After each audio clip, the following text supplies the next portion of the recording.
हमारे channel NEET universe. मेरा नाम है संजय पटेल और आज हम लोग पढ़ेंगे सर्कुलर मोशन। तो सर्कुलर मोशन से दो क्वेश्चन आपके नीट में पूछे जाते हैं और ये काफ़ी इजी टॉपिक है, ठीक है। और इसमें कुछ ट्रिकी क्वेश्चन भी पूछे जाते हैं, तो उनके बारे में हम लोग बात करेंगे। तो टोटल इसमें 3 वीडियो बनानी पड़ेगी, ठीक है। थोड़ा अच्छा टॉपिक है तो इसमें कुछ छोड़ना नहीं है हम लोगों को। तो आज का जो वीडियो है तो इसमें ज़्यादा क्वेश्चन नहीं लिए हैं, लेकिन अब स्टार्ट करेंगे, थोड़ा सा कॉन्सेप्ट बताएंगे जिससे कि पूरा चीज़ आपके दिमाग में बैठ जाए, ठीक है। तो शुरू करते हैं हम लोग। तो सर्कुलर मोशन को फर्स्ट ऑफ ऑल हम लोग 2 पार्ट में डिवाइड करें यहाँ पे, यूनिफॉर्म सर्कुलर मोशन और नॉन यूनिफॉर्म सर्कुलर मोशन, ठीक है। तो यूनिफॉर्म सर्कुलर मोशन का मतलब होता है स्पीड यूनिफॉर्म होती है, ठीक है। स्पीड यूनिफॉर्म होती है या कांस्टेंट भी बोल सकते हो। नॉन यूनिफॉर्म सर्कुलर मोशन में स्पीड नॉन यूनिफॉर्म या वेरिएबल होती है, ठीक है। वेरिएबल बोल सकते हो या नॉन यूनिफॉर्म भी इसको बोल सकते हो।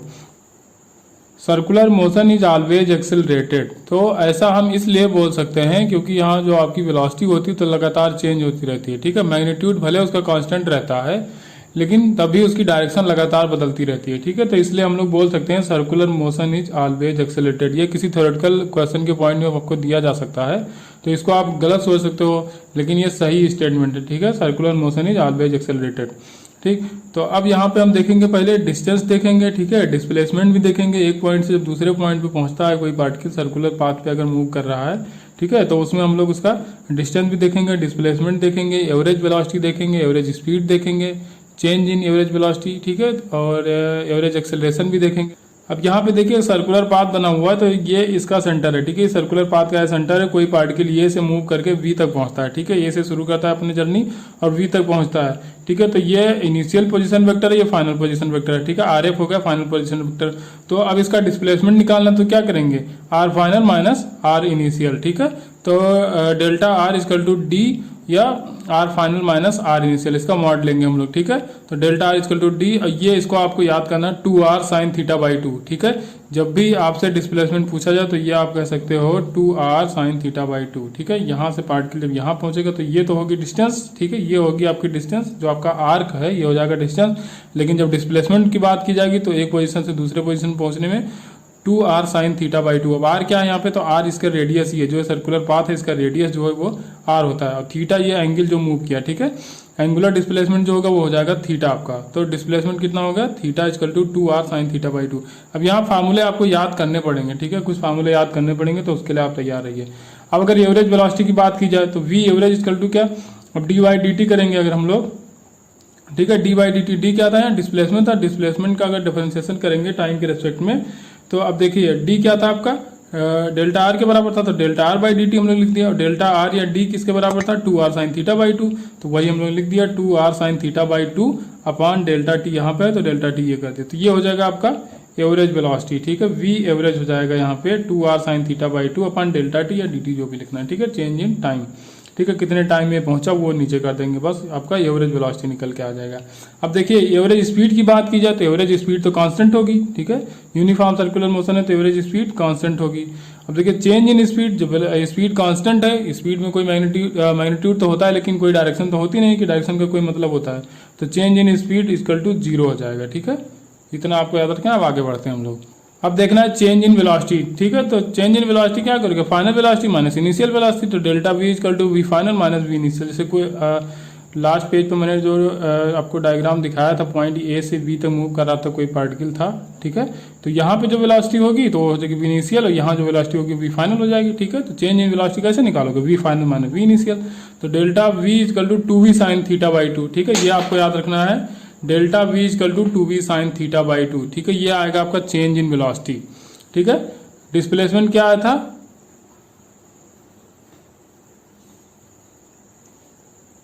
डिस्प्लेसमेंट आया था 2r साइन थीटा बाई 2, ठीक है। डिस्प्लेसमेंट आपका था 2r साइन थीटा बाई 2 और चेंज इन वेलोसिटी क्या है, 2v साइन थीटा बाई 2।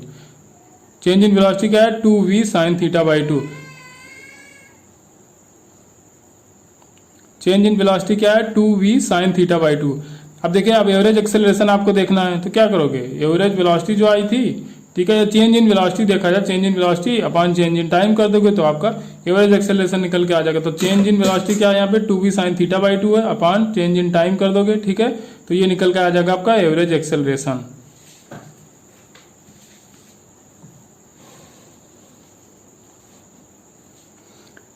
अब यहाँ पे एक क्वेश्चन है, इसमें क्या करना है आपको, डिस्टेंस अपॉन डिस्प्लेसमेंट का रेशियो बताना है। ठीक है, डिस्टेंस अपॉन डिस्प्लेसमेंट का रेशियो बताना है। तो डिस्टेंस तो देखिए, अब डिस्टेंस ये पूरा जो आर्क हो जाएगा इस पॉइंट से लेके इस पॉइंट तक, तो ये हो जाएगा आपका डिस्टेंस। एंगल इक्वल टू होता है आर्क अपॉन रेडियस, तो आर्क जो आ जाएगा तो वो हो जाएगा रेडियस इंटू एंगल। ठीक है, एंगल हो जाएगा थीटा, थीटा कितना दिया 120 दिया। ठीक है, तो अब आर कितना है इसका रेडियस आर दिया गया है। ठीक है, तो ये हो जाएगा आर और एंगल कितना है 120। इसको रेडियन में चेंज करोगे तो क्या करोगे, पाई बाई 180 से मल्टीप्लाई करा दोगे। ठीक है, तो रेडियन में चेंज हो जाएगा। इसको कैंसिल आउट करोगे तो ये 0 से 0 कैंसिल हो जाएगा। अगर 3 से इसको कैंसिल करोगे तो 3 4 जा 12 और 3 6 जा 18। 2 से कैंसिल करो तो 2 2 जा 4 और 2 3 जा 6। तो ये हो जाएगा आपका 2 पाई आर बाई 3, ये आ जाएगा आपका डिस्टेंस। ठीक है, ये हो गया डिस्टेंस। अब देखना है आपको डिस्प्लेसमेंट। ठीक है, तो डिस्प्लेसमेंट के लिए आपको फार्मूला क्या बताया था मैंने, 2r साइन थीटा बाई 2। ठीक है, 2r sine theta by 2। Sine theta कितना 120 बाई 2 करोगे तो 60 डिग्री बचेगा, तो ये हो जाएगा 2r साइन 60 की वैल्यू √3/2। ठीक है, अब आपको ये वैल्यू रख देनी है यहाँ पे। ठीक है, तो डिस्टेंस अपॉन डिस्प्लेसमेंट निकल के आ जाएगा। ठीक है, तो डिस्टेंस की वैल्यू क्या आपने निकाला 2 पाई आर बाई 3, डिस्प्लेसमेंट आपका निकल के आया 2r √3/2। ठीक है, जो कैंसिल हो रहा है उसको कैंसिल कर दो, तो 2r और 2r कैंसिल हो जाएगा। ठीक है, अब बाकी अब ये 2 ऊपर चला जाएगा, यहाँ पे पाई बच रहा है। ठीक है, तो ये हो जाएगा 2 पाई बाई 3√3। ठीक है, ये आपका रेशियो निकल के आएगा डिस्टेंस अपॉन डिस्प्लेसमेंट का। अब यहीं पे एक क्वेश्चन और हम देखते हैं, ए particle is moving with constant speed along a circular path with 44 kilometre per hour. Calculate magnitude of velocity when particle complete half of revolution. ठीक है, हाफ रिवोल्यूशन जब पार्टिकल कंप्लीट कर लेता है तो आपको एवरेज वेलोसिटी बताना है। ठीक है, तो एवरेज वेलोसिटी का फार्मूला जो हमने आपको बताया था, तो v average equal to 2r sine theta by 2 upon dt। ठीक है, ये हमने बताया था आपको। ठीक है, तो यही आपको निकालना है। तो 2 दिया है, अब r इसमें r ही रखना है। ठीक है, क्योंकि आपको रेडियस दिया नहीं गया, sign theta by 2 half revolution. ठीक है, अब कोई सर्कुलर पाथ है तो हाफ रिवोल्यूशन में कितना एंगल आप कवर करोगे 180 डिग्री। ठीक है, तो साइन 180/2 करोगे तो साइन 90 हो जाएगा। ठीक है, 180/2 करोगे तो 90 हो जाएगा, तो साइन 90 और साइन 90 की वैल्यू हो जाएगी 1। ठीक है, तो इसको रख देना है, स्टेप कम कर रहे हैं यहाँ पे हम। ठीक है, अब देखिए dt क्या रखोगे, तो जो भी अब देखिए वेलोसिटी आपको दिया गया है। ठीक है, वेलोसिटी यहाँ पे दिया गया है, स्पीड दी गई, सॉरी आपको स्पीड दी गई 44 किलोमीटर पर आवर की स्पीड से चल रहा है। ठीक है, तो आप देखिए अगर ये डिस्टेंस हमको पता चल जाए, ठीक है, डिस्टेंस पता चल जाए, स्पीड दी गई है, तो हमको टाइम पता चल जाएगा कितना टाइम लगा। ठीक है, क्योंकि क्या होता है स्पीड जो होती है तो क्या होती है डिस्टेंस अपॉन टाइम होती है। टाइम आपको निकालना है तो टाइम इक्वल टू हो जाएगा डिस्टेंस अपॉन स्पीड। तो डिस्टेंस ये कितनी होगी, तो टोटल जो इसका सरकमफ्रेंस होता है 2 पाई आर होता है, लेकिन हाफ रिवोल्यूशन में कितना हो जाएगा पाई आर हो जाएगा। ठीक है, तो डिस्टेंस निकल के आएगी आपकी पाई आर, और अपॉन स्पीड कितना दिया है 44 किलोमीटर पर आवर। ठीक है, तो v की वैल्यू अभी हम रख नहीं रहे हैं। ठीक है, अभी बाद में रख लेंगे वैल्यू, अब यहाँ रख लो v आप। ठीक है, अब यहाँ से कैंसिल हो रहा है, कैंसिल करो, r और r कैंसिल हो जाएगा, v चला जाएगा ऊपर, तो यहाँ हो जाएगा 2v/पाई। ठीक है, v की वैल्यू आप 44 किलोमीटर आवर रख लेना, या इसको अगर मीटर पर सेकंड में चेंज करना है तो 5/18 से मल्टीप्लाई करा के मीटर पर सेकंड में चेंज कर लेना, आपका आंसर आ जाएगा। ठीक है, तो ऐसा क्वेश्चन आ सकता है आपके एग्जाम में, पूछा भी गए हैं ऐसे क्वेश्चन। ठीक है, अब एवरेज वेलोसिटी का एक क्वेश्चन हो गया। अभी ऐसे एक क्वेश्चन और अगर देखा जाए, a particle is moving with constant speed of 20 metre पर second along a circular path of radius 100 metre. Calculate magnitude of acceleration when it's complete half revolution. तो इसमें भी वही लगाना है, ए एवरेज का फॉर्मूला क्या होता था 2v sine theta by 2 upon, अब हाफ रिवोल्यूशन इसमें भी है तो पाई आर अपॉन v कर देना। v की वैल्यू दिया है 20 मीटर पर सेकंड और आपको रेडियस दिया गया है 100 मीटर। ठीक है, तो आंसर निकल के आ जाएगा 8/पाई। तो इस तरह के क्वेश्चन भी आए, उसको हम करा नहीं रहे, बस आपको बस थोड़ा सा बता दे रहे हैं। ठीक है, कि अगर ए एवरेज आपको निकालना होगा, ए एवरेज निकालना होगा तो क्या करोगे 2v साइन थीटा बाई 2 करोगे, अपॉन करोगे टी की जगह हाफ रिवोल्यूशन है तो पाई आर बाई वी करोगे, अगर फुल रिवोल्यूशन होता तो 2 पाई आर अपॉन वी कर देते। ठीक है, अब यहाँ से करोगे, आपको v की वैल्यू दिया है यहाँ पे 20 मीटर पर सेकंड और रेडियस की वैल्यू दी 100 मीटर। अब आंसर निकाल लेना है 8/पाई आएगा। ठीक है, 8/पाई मीटर पर सेकंड स्क्वायर। तो ऐसा क्वेश्चन पूछा गया है, तो इसको भी आप देख लेंगे। अब यहाँ पे एक कॉन्सेप्ट देखना है हमको। ठीक है, ये सर्कुलर पाथ है और इसका डिस्प्लेसमेंट, एंगुलर डिस्प्लेसमेंट जो है वो थीटा है, इस सर्कुलर पाथ का रेडियस r है। ठीक है, अब यहाँ से इस पॉइंट से लेकर इस पॉइंट तक हमने एस डिस्टेंस कवर करी है, ठीक है। तो अब यहाँ पे थोड़ा सा कॉन्सेप्ट देखना है। तो एंगल इक्वल टू होता है आर्क अपान रेडियस। आर क्या, ये एस हमने मान रखा है, ठीक है। तो आर्क अपान रेडियस हो जाएगा, या अगर आप आर्क एस की वैल्यू लिखो तो क्या हो जाएगा, थीटा इंटू आर हो जाएगा, ठीक है। अब इसको क्या करोगे आप, डिफरेंशिएशन करो, ठीक है। तो differentiate with respect to time, इसको टाइम के रिस्पेक्ट में आपको डिफरेंशिएशन करना है। तो ये करोगे D S upon D T, ठीक है। अब यहाँ पे क्या लगेगा, यहाँ पे स्टेप रूल लगेगा, एक बार इसका होगा एक बार इसका होगा, ठीक है। तो पहले हम लोग क्या करेंगे, यहाँ पे ऐसे लिख लो D by D T R theta, इसका डिफरेंशिएशन करना है। तो ये क्या हो जाएगा, तो D S upon D T हो जाएगा वी, ठीक है। तो वी इक्वल टू, अब पहले इसका डिफरेंशिएशन करोगे, इसको कांस्टेंट रखोगे, फिर इसको कांस्टेंट मान के दूसरे का करोगे, ठीक है। तो पहले करोगे आप D R by D T into theta plus R D theta by D T. अब देखिए आर तो कांस्टेंट है, क्योंकि अब इसका रेडियस तो चेंज हो नहीं जाएगा, सर्कुलर पाथ एक बार हमने डिसाइड कर लिया तो उसका रेडियस थोड़ा ना चेंज होगा। तो जब आर कांस्टेंट है तो कांस्टेंट का डिफरेंशिएशन जो होता है वो होता है जीरो, तो ये हो जाएगा जीरो। तो R D theta by D T हो जाएगा, ठीक है। तो वी इक्वल टू जो आएगा तो हो जाएगा R D theta by D T. D theta by D T क्या लिखोगे आप, एंगुलर स्पीड, ठीक है। तो ये वी हो जाएगा आपका आर ओमेगा, ठीक है। अगर वेक्टर के फॉर्म में लिखना है तो वी इक्वल टू लिखोगे ओमेगा क्रॉस आर। अब हमको क्या होता है, generally v equal to R omega, v equal to R omega याद होता है। जब वेक्टर फॉर्म में कभी पूछ लिया तो वही आप लगा के आ जाओगे v equal to R cross omega. तो आप ऐसे ही याद करो ना, v equal to omega R याद करो, ठीक है। हमने भी वही लिखा, देखो v equal to R omega, R omega R omega रखते रहते हैं हम लोग, और जब वेक्टर फॉर्म में पूछा जाता है तो वही लगा के आ जाते हैं v equal to R cross omega, जबकि ओमेगा क्रॉस आर होता है, ठीक है। क्रॉस प्रोडक्ट में जो क्रॉस प्रोडक्ट होता है तो उसमें डिपेंड करता है कि आप आर क्रॉस ओमेगा लिख रहे हैं कि ओमेगा क्रॉस आर लिख रहे हैं, ठीक है। उससे आपकी जो डायरेक्शन होती है वो चेंज हो जाती है, ठीक है। तो ये आपको ध्यान रखना है। तो आप ऐसे याद करो, V equal to omega R, R omega याद ही मत करो, आर ओमेगा याद करोगे तो आपको कंफ्यूज कर सकता है। तो V equal to omega R याद करो, ठीक है। हमने इसलिए लिख भी दिया, और मेरे भी फ्लो में वही था, ठीक है, V equal to R omega, तो वो कभी कभी प्रॉब्लम करता था। यहाँ पे हमने वेक्टर फॉर्म में लिख भी रखा, कुछ कंपेरिजन करेंगे हम लोग ट्रांसलेटरी मोशन और सर्कुलर मोशन में कुछ कंपेरिजन भी करेंगे, ठीक है। तो वो हम लोग देखें। तो सबसे पहले हम देखते हैं उसका वेक्टर प्रोडक्ट जो होता है, क्रॉस प्रोडक्ट जो होता है वेलोसिटी का, वो देखें। तो v equal to omega cross R, तो v equal to omega cross R. तो v जो होता है वो टेंजेंशियल वेक्टर होता है, ओमेगा होता है एक्सियल वेक्टर, और रेडियल वेक्टर होता है आपका रेडियस, ठीक है। अब आप सोचिए क्या बक रहे हैं, radial vector, axial vector, tangential vector. तो ये हम थोड़ा सा आपको दिखा देते हैं यहाँ पे। ये कोई सर्कुलर पाथ हो गया, ठीक है। ये कोई सर्कुलर पाथ है, यहाँ कोई पार्टिकल मूव करा इस सर्किल में, ठीक है। तो ये हो जाएगा आपका रेडियस, तो ये हो जाएगा आपका रेडियल वेक्टर, ठीक है। तो रेडियल वेक्टर की तरफ क्या होगा, आपका रेडियस होगा, ठीक है। ओमेगा क्रॉस आर जो लिखा है तो आर होगा रेडियल वेक्टर, ठीक है। तो ये हो जाएगा रेडियल वेक्टर। और टेंजेंशियल वेक्टर जो टेंजेंट पे होगा, ठीक है। तो जो वेलोसिटी होगी वो होती है टेंजेंशियल वेक्टर, तो जो वेलोसिटी आपकी होगी वो होगी टेंजेंशियल वेक्टर, ये हो जाएगा रेडियल वेक्टर, ठीक है। अब एक्सियल वेक्टर क्या है, तो क्रॉस प्रोडक्ट देखिए, अगर राइट हैंड थंब रूल से निकाला जाए तो वेलोसिटी की डायरेक्शन में आप फिंगर को जब रोटेट कराओगे, ठीक है, तो क्या जो ये थंब होगा आपका ना, तो वही थंब तो दिखाएगा, जो ओमेगा होगा, ठीक है। जो एंगुलर स्पीड होगी तो एंगुलर वेलोसिटी जो होगी तो उसकी डायरेक्शन ये थंब ही दिखाएगा। तो ऐसे मूव करो, थंब ऊपर की तरफ जा रहा है तो ये हो जाएगा एक्सियल वेक्टर, ठीक है। ये होगा, अगर पेन को हम रखें तो ये होगा आपका एक्सियल वेक्टर। तो इसको बोलते हैं जो एक्सिस पे हो, ठीक है। ये कोई एक्सिस है, ठीक है, ये कोई एक्सिस है, ये सर्कुलर पाथ है उसका। तो जो जिसके अलांग अब ये होगा एंगुलर वेलोसिटी जो होगी वो होगा एक्सियल वेक्टर, ठीक है। तो एक्सियल वेक्टर क्यों डिनोट करता है, एंगुलर वेलोसिटी, ठीक है।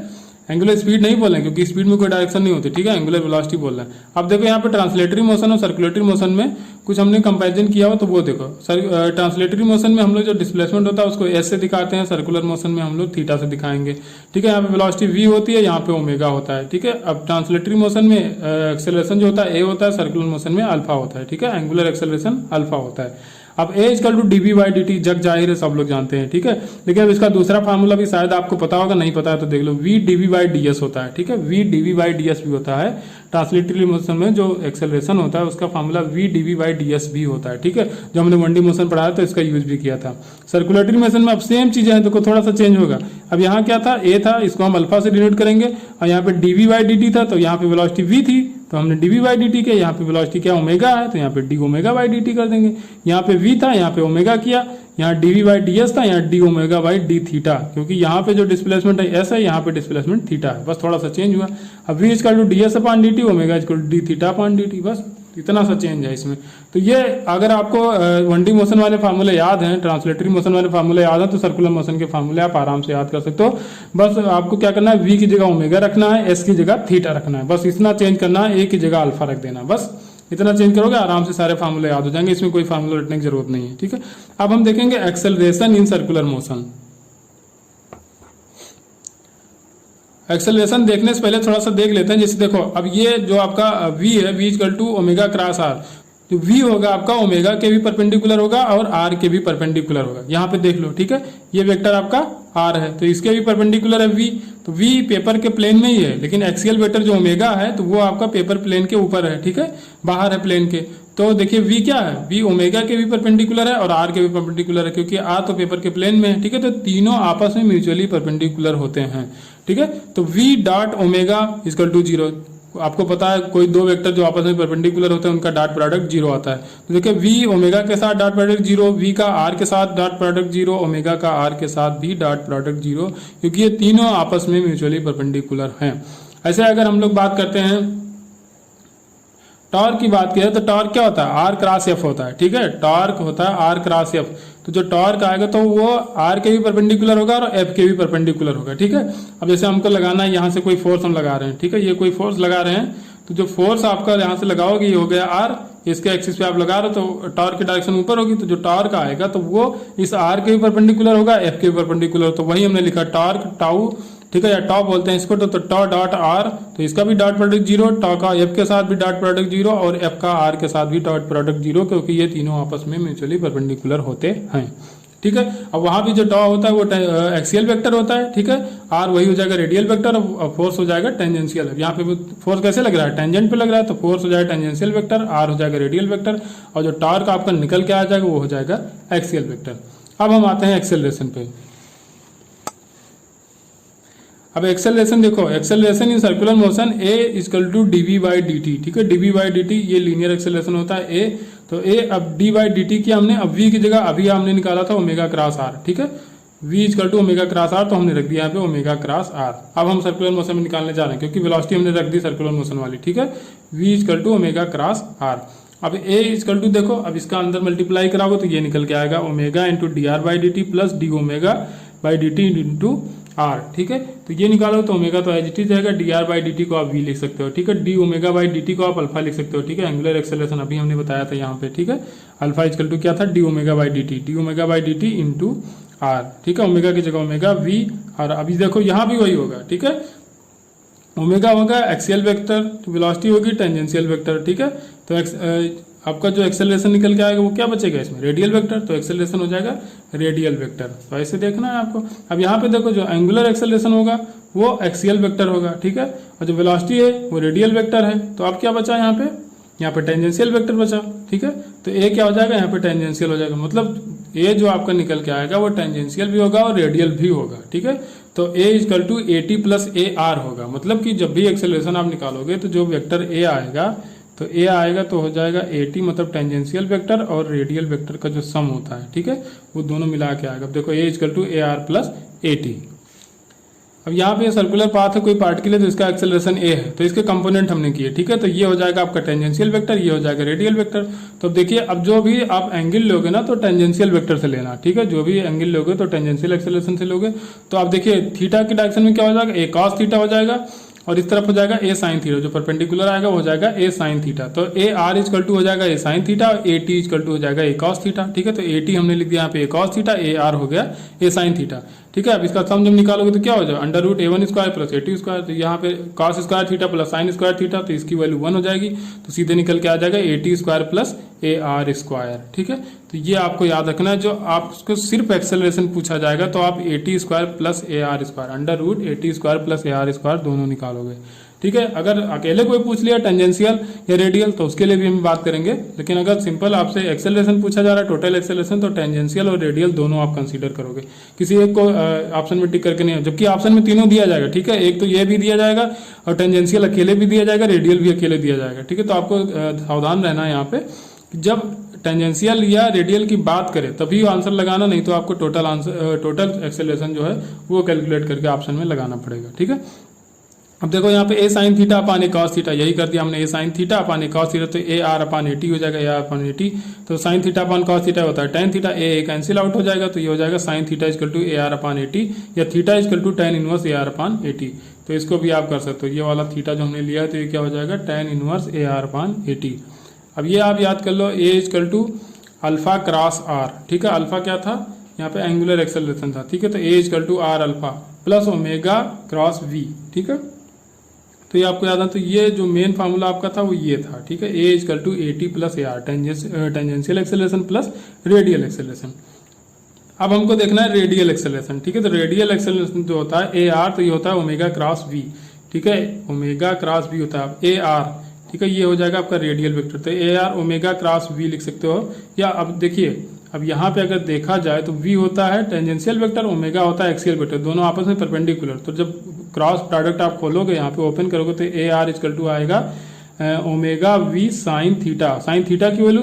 अब देखिए ये और जो आपका ओमेगा आएगा, तो ओमेगा को अगर यहाँ लेके जाओ तो एक्सियल वेक्टर है ओमेगा, ठीक है। अब ये क्या, ये पेपर के प्लेन में है, तो आपस में दोनों परपेंडिकुलर, जो वेलोसिटी है आपकी ये पेपर के प्लेन में है और ओमेगा प्लेन के आउटवर्ड है, ठीक है, तो दोनों आपस में परपेंडिकुलर। तो ये 90 रखोगे तो ओमेगा वी तो आएगा, साइन 90 की वैल्यू 1 हो जाएगी, ठीक है। तो ये सीधे हो जाएगा A R equal to omega V, ठीक है, ओमेगा वी।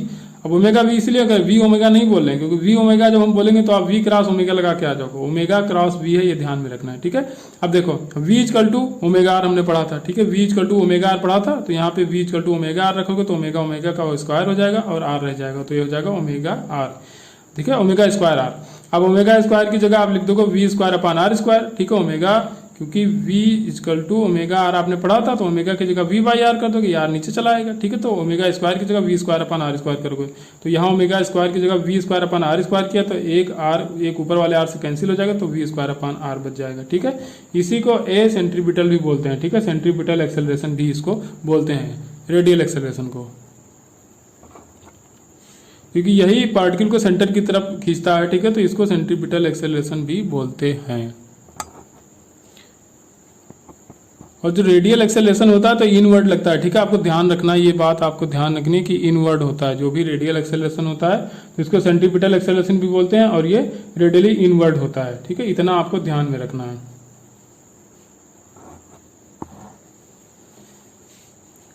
अब देखिए ए आर का फॉर्मूला तो अभी हमने बता दिया था, ठीक है, omega V omega square R या वी स्क्वायर अपान आर या ए सी पी मतलब सेंट्रीपिटल एक्सेलरेशन। अब देखिए F equal to M A होता है, ठीक है, अगर सेंट्रीपिटल फोर्स देखा जाए तो F equal to M A होता था, ठीक है, F equal to M A होता था, तो एम पे तो कोई इफेक्ट पड़ेगा नहीं, ठीक है, वो सर्कुलर मोशन में या स्ट्रेट लाइन मोशन में, ए पे इफेक्ट पड़ रहा है, ठीक है, ये यहाँ इफेक्ट हो रहा है, तो ये क्या लेंगे, सेंट्रीपिटल वाला एक्सेलरेशन लेंगे, क्योंकि सेंट्रीपिटल फोर्स देखना है, ठीक है, सेंट्रीपिटल फोर्स देखें तो सेंट्रीपिटल एक्सेलरेशन लेंगे, तो जहां जहां ए था वहां एम से मल्टीप्लाई कराओ तो एफ सी पी निकल के आ जाएगा, ठीक है, एफ सी पी क्या हो जाएगा, सेंट्रीपिटल फोर्स। तो देखिए एम आर, ठीक है, हमने क्या लिखा, एम ए आर, ठीक है, एम तो वही रहेगा, ए आर मतलब रेडियल एक्सेलरेशन, तो एम, अब ए आर की वैल्यू आप बदलते जाओ, एक बार ओमेगा भी रखा, एक बार ओमेगा स्क्वायर आर रखा, एक बार वी स्क्वायर अपन आर रखा, ये हो जाएगा एम ए सी पी, ठीक है, ये हो जाएगा सेंट्रीपिटल फोर्स, ठीक है। अब work done by centripetal force या रेडियल फोर्स बोला जाए तो देखिए रेडियल फोर्स जो होता है तो वो डिस्प्लेसमेंट के परपेंडिकुलर होगा, ठीक है, तो वर्क डन क्या होता है, एफ एस कॉस थीटा होता है, ठीक है, तो एफ एस कॉस थीटा, तो कॉस थीटा का वैल्यू 90, तो हो जाएगा 0, तो कोई भी वर्क डन नहीं होता है सेंट्रीपिटल फोर्स के द्वारा, ठीक है, सेंट्रीपिटल फोर्स के द्वारा कोई भी वर्क डन नहीं होता है। तो रेडियल फोर्स का काम क्या होता है फिर, तो रेडियल फोर्स का सिर्फ एक ही काम होता है कि वो किसी भी पार्टिकल को सर्कुलर पाथ में मूव कराता है, ठीक है, अगर रेडियल फोर्स नहीं लगेगा तो पार्टिकल सीधे निकल जाएगा, वो सर्कुलर पाथ में क्यों मूव करेगा, तो सर्कुलर पाथ में मूव करने के लिए रेडियल फोर्स का होना जरूरी है। तो radial force change only the direction of motion of the particle, ठीक है, वो पार्टिकल के मोशन की डायरेक्शन को चेंज करता है, पार्टिकल इधर जाना चाहता था अंदर की तरफ खींच लेगा, पार्टिकल फिर यहाँ से बाहर की तरफ भागना चाहेगा, सेंट्रीपिटल फोर्स फिर से अंदर खींचेगा, ऐसे ऐसे ऐसे अंदर खींचता रहता है और सर्कुलर पाथ में मूव कराता रहता है। तो वर्क डन हो जाएगा 0, चेंजिंग काइनेटिक एनर्जी 0, क्योंकि v कांस्टेंट होता है, ठीक है, स्पीड ऑलवेज कांस्टेंट होती है, चेंजिंग काइनेटिक एनर्जी 0, तो जब वर्क डन 0 तो पावर भी 0, तो सेंट्रीपिटल फोर्स के द्वारा कोई भी वर्क डन नहीं होता है, ठीक है, ये आपको याद रखना है। अब हम लोग बात करेंगे टेंजेंशियल एक्सेलरेशन। टेंजेंशियल एक्सेलरेशन मतलब AT, ठीक है, AT equal to R alpha, A T equal to R alpha होता है, तो आर अल्फा आप मत याद करो, आप अल्फा आर याद करो, ठीक है। आप अल्फा आर याद करेंगे, क्योंकि आर अल्फा याद रखोगे तो ए टी इजकल टू कभी पूछा अगर वेक्टर फॉर्म में तो आर क्रॉस अल्फा आप लगा के आ जाओगे, जबकि फ्लो में यही होता है आर अल्फा, लेकिन आप याद करोगे अल्फा आर, ठीक है। अल्फा आर याद करोगे तो अल्फा क्रॉस आर लगा के आओगे। अब देखो, अब जो आपका एंगुलर एक्सेलरेशन होगा और जो रेडियल वेक्टर होगा तो वो दोनों आपस में परपेंडिकुलर होते हैं। तो यहाँ पे फिर वही बात, A T equal to R alpha या alpha R sine theta, sine theta की वैल्यू रखोगे 90 तो 90 की वैल्यू हो जाएगी 1, तो सीधे A T equal to alpha R, ठीक है। अल्फा आर हमने लिखा है, अल्फा आर ही याद करना, आर अल्फा मत याद करना, ठीक है। अब ए टी इजकल टू, अब अल्फा की जगह D omega by D T लिख सकते हो, क्योंकि ये एंगुलर एक्सेलरेशन है, तो एंगुलर एक्सेलरेशन की जगह हमने रख दिया D omega by D T into R, ठीक है। अब या इसको और थोड़ा सा चेंज करोगे तो ए टी इजकल टू हो जाएगा डी बाई डी टी करो और ये करो आप ओमेगा आर। ओमेगा आर की जगह आप क्या लिख सकते हो, V equal to omega R, अभी पीछे हमने बताया था V equal to omega R, तो यहाँ पे लिख सकते हो आप वी, तो फिर से रखोगे तो ये हो जाएगा D V by D T, ठीक है। क्योंकि ओमेगा आर की जगह हमने वी रख दिया, डी बाई डी टी पहले से था, तो क्या हो जाएगा D V by D T, और D V by D T क्या होता है, ये होता है सिंपल एक्सेलरेशन, ठीक। तो ए टी की वैल्यू क्या हो जाएगा, D V by D T भी हो सकती है, तो rate of change of speed भी बोल सकते हो ए टी को, ठीक है। जो टेंजेंशियल एक्सेलरेशन होता है तो होता है rate of change of speed, linear speed में भी इसका वर्क होता है, ठीक है। तो ए टी इजकल टू क्या हो जाएगा, D V by D T. अब आपको सर्कुलर मोशन समझाने के लिए एक टेबल हमने बनाया हुआ है, ठीक है। यहाँ पे एक टेबल बनाया गया है, तो यहाँ पे रेडियल एक्सेलरेशन और टेंजेंशियल एक्सेलरेशन दोनों को दिखाया गया है, ठीक है। तो अब देखिए, पहले हमने क्या किया, रेडियल एक्सेलरेशन को जीरो किया, ठीक है। तो जब रेडियल एक्सेलरेशन जीरो होगा तो मोशन क्या होगा, स्ट्रेट लाइन होगा कि सर्कुलर मोशन होगा, ठीक है। तो अभी मैंने बताया था कि जो भी रेडियल फोर्स होता है, ये रेडियल एक्सेलरेशन जो होता है, तो वो पार्टिकल की डायरेक्शन को चेंज करता है, तो पार्टिकल की डायरेक्शन को चेंज करते करते वो सर्कुलर मोशन में पार्टिकल को मूव कराता है। तो जब रेडियल एक्सेलरेशन जीरो हो जाएगा तो रेडियल फोर्स भी जीरो हो जाएगा, क्योंकि अभी हमने एफ आर जो बताया था, रेडियल फोर्स जो बताया था आपका, तो आया था ए आर इंटू एम या एम ए आर, ठीक है। तो जब ए आर जीरो तो एफ आर भी जीरो, तो जब रेडियल फोर्स जीरो हो जाएगा तो मोशन आपका जो हो जाएगा वो होगा स्ट्रेट लाइन मोशन, ठीक है। तो मोशन आपका यहां से निकल के आएगा स्ट्रेट लाइन, एस एल मतलब स्ट्रेट लाइन, ठीक है। और अब देखेंगे, अब टेंजेंशियल एक्सेलरेशन भी जीरो है, ठीक है। टेंजेंशियल एक्सेलरेशन भी zero, tangential acceleration straight line में मूव कराता है, ठीक है। तो ये भी जब जीरो है तो यूनिफॉर्म मोशन हो जाएगा, ठीक है। तो मोशन होगा आपका यूनिफॉर्म, तो इसको अगर बोला जाए तो ये यूनिफॉर्म मोशन हो जाएगा और स्ट्रेट लाइन होगा, ठीक है। यूनिफॉर्म स्ट्रेट लाइन मोशन हो जाएगा जब रेडियल एक्सेलरेशन भी जीरो है और टेंजेंशियल एक्सेलरेशन भी जीरो है। अब दूसरी कंडीशन देखो, रेडियल एक्सेलरेशन जीरो, इसका मतलब मोशन स्ट्रेट लाइन। जब भी रेडियल एक्सेलरेशन जीरो देखो तो मोशन हो जाएगा स्ट्रेट लाइन, क्योंकि जो रेडियल एक्सेलरेशन होता है वो पार्टिकल को सर्कुलर पाथ में मूव कराता है, ठीक है। तो ये हो जाएगा स्ट्रेट लाइन, क्योंकि रेडियल आपका एक्सेलरेशन जो है वो जीरो है, तो रेडियल फोर्स भी जीरो हो जाएगा। अब टेंजेंशियल एक्सेलरेशन जीरो नहीं है तो पार्टिकल स्ट्रेट लाइन में मूव करेगा, लेकिन नॉन यूनिफॉर्मली, ठीक है। तो यूनिफॉर्म मोशन नहीं होगा, इसका नॉन यूनिफॉर्म मोशन होगा, तो ये मोशन हो जाएगा नॉन यूनिफॉर्म मोशन और स्ट्रेट लाइन ही होगा, ठीक है। स्ट्रेट लाइन में ही मूव करेगा क्योंकि रेडियल एक्सेलरेशन जीरो है, लेकिन मोशन नॉन यूनिफॉर्म होगा क्योंकि टेंजेंशियल एक्सेलरेशन जो है वो नॉन जीरो। इस तरह के थ्योरेटिकल क्वेश्चन बहुत फंसाते हैं भाई, चारों ऑप्शन आपको एक ही तरह के लगेंगे, ठीक है। जब आप इस तरह का क्वेश्चन आएगा सामने तो चारों ऑप्शन एक ही तरह के लगते हैं। बस एक चीज आप दिमाग में गांठ बांध लो कि जो भी रेडियल एक्सेलरेशन है, जो भी रेडियल फोर्स है, तो वो पार्टिकल का डायरेक्शन को चेंज कराता है और वही पार्टिकल को सर्कुलर पाथ में मूव कराता है। अगर वही जीरो हो जाएगा तो फिर सर्कुलर मोशन नहीं हो सकता। तो जब भी ए आर या एफ आर जीरो कहते तो आप समझ जाओ स्ट्रेट लाइन मोशन है। अब मोशन स्ट्रेट लाइन है तो नॉन यूनिफॉर्म की बात तब आएगी जब टेंजेंशियल एक्सेलरेशन की बात करेंगे। टेंजेंशियल एक्सेलरेशन अगर जीरो है तो uniform motion, tangential acceleration non zero तो नॉन यूनिफॉर्म। बस इतना आपको दिमाग में रखना। अब देखो radial acceleration zero non zero, ठीक है। रेडियल एक्सेलरेशन नॉन जीरो तो रेडियल फोर्स भी नॉन जीरो होगा, ठीक है। तो रेडियल फोर्स जब नॉन जीरो होगा तो मोशन आपका हो जाएगा सर्कुलर मोशन, ठीक है।